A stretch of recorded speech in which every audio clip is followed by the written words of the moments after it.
seems to be endless with no signs of life. While a lot of us might believe there is no extraterrestrial life out there, no one can prove otherwise. But recently, scientists made an incredibly shocking discovery when looking at the second planet from the Sun, Venus. They claim to have found life. But how is it possible that we haven't detected life before on Venus until now? And is there really life on Venus?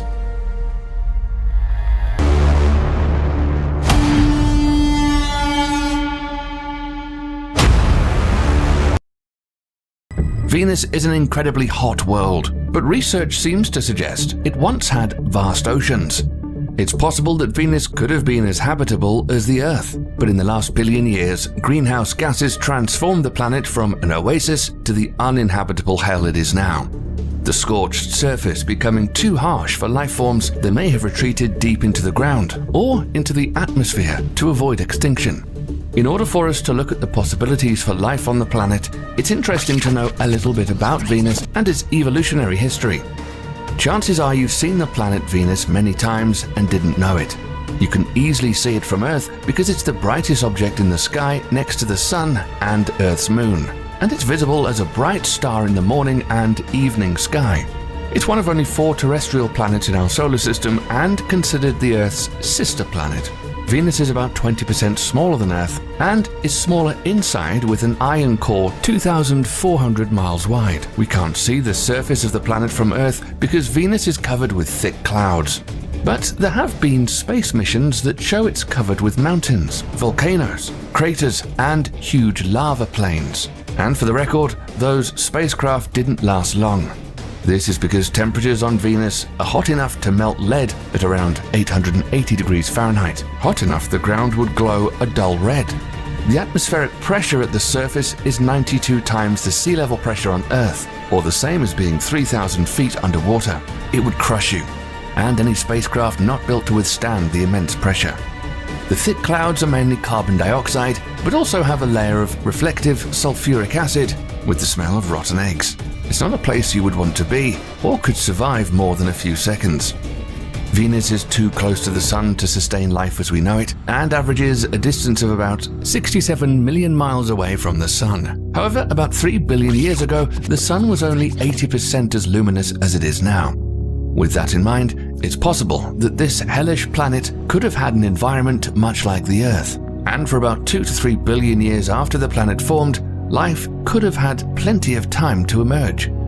The Pioneer Venus spacecraft launched by NASA in 1978 and several other space explorations have helped us study the planet and reveal some details on how it transformed from an Earth-like planet to the hellish place it is today. Evidence was found showing there may have been shallow oceans on the surface of Venus for 2 to 3 billion years, and temperatures on the planet would have ranged from a low of 68 degrees Fahrenheit to a high of 122 degrees Fahrenheit. It would have been easy for life to flourish under these conditions, and where there is water, there is a good chance of life. Ancient Venus was certainly a lot different than it is now, and it's been theorized that it formed out of ingredients similar to Earth, but followed a different evolutionary path. Its rotation rate around the Sun is 117 days compared to Earth's 1 day. But scientists say it's possible Venus once had the same rotational period as Earth. It had more dry land than the Earth, especially in the tropics, and the surface was ideal for making the planet habitable with plenty of water to support an abundance of life, and there was plenty of land to reduce the planet's sensitivity from incoming sunlight. But around 700 million years ago, some kind of massive resurfacing event triggered a runaway greenhouse effect, causing the planet's atmosphere to become very dense and very hot. No one knows for sure what caused this massive catastrophe to happen, but some researchers believe that volcanic activity may have been the cause, as magma and molten rock bubbled to the planet's surface, releasing huge amounts of carbon dioxide trapped in the planet's crust when it rapidly cooled after forming 4.2 billion years ago. This sounds like a scary occurrence, and similar events have happened here on Earth. The Siberian Traps is a huge 3 million square mile region of volcanic rock in Siberia, Russia. It's the evidence of a massive eruptive event that happened in the last 500 million years. The 2 million year eruption released toxic amounts of greenhouse gases and caused a mass extinction. So now that we know quite a bit about Venus, could could simple life forms be struggling to survive on the planet after millions of years? And how would we know?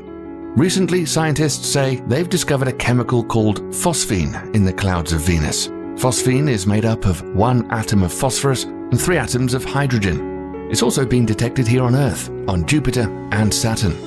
So, how is this discovery of phosphine evidence for life?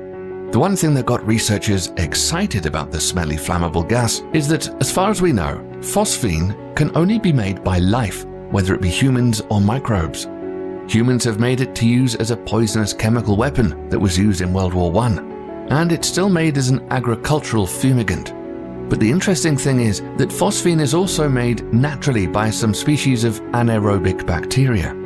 These are organisms that survive in oxygen-starved environments, such as landfills and marshlands. With that in mind, researchers set out looking for phosphine on other planets, since finding it could indicate the presence of alien metabolisms, and they found it in the clouds of Venus. Using the largest astronomical telescope in the world, the James Clerk Maxwell Telescope and the Atacama Large Millimeter Array Telescope, researchers measured trace gases in the Venus atmosphere. Phosphine should not be in the Venusian atmosphere at all. It's extremely hard to produce, and the chemicals in the clouds should destroy the molecules before it can accumulate in amounts large enough to be observed. So, what could be creating the phosphine? Some scientists say it's too early to conclude life does exist on Venus, and that the data needs to be verified, and the phosphine fingerprint could be a false signal introduced by the telescopes or data processing. But if phosphine is really floating through the clouds on Venus, it suggests one of two things.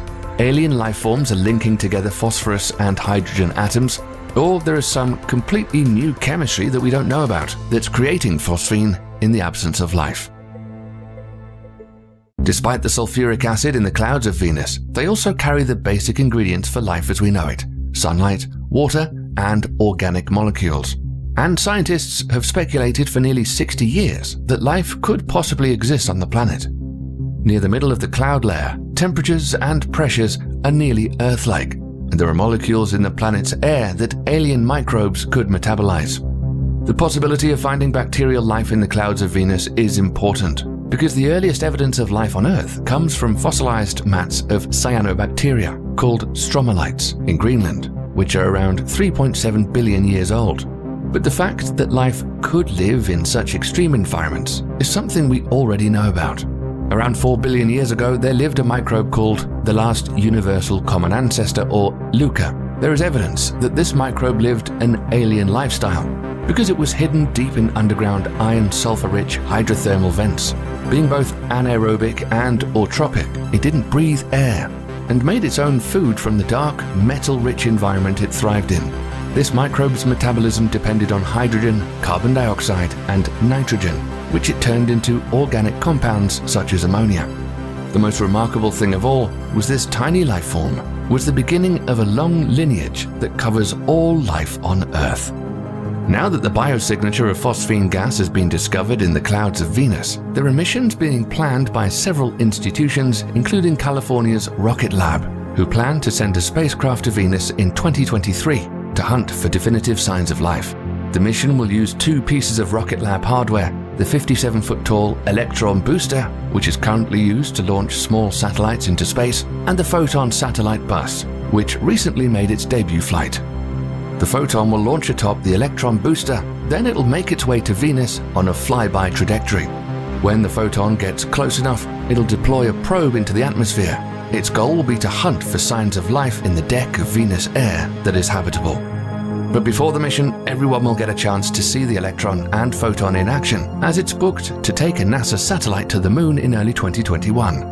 And speaking of NASA going to Venus, they have 4 finalists for the next round of Discovery missions. 2 of these newly announced finalists are targeting Venus.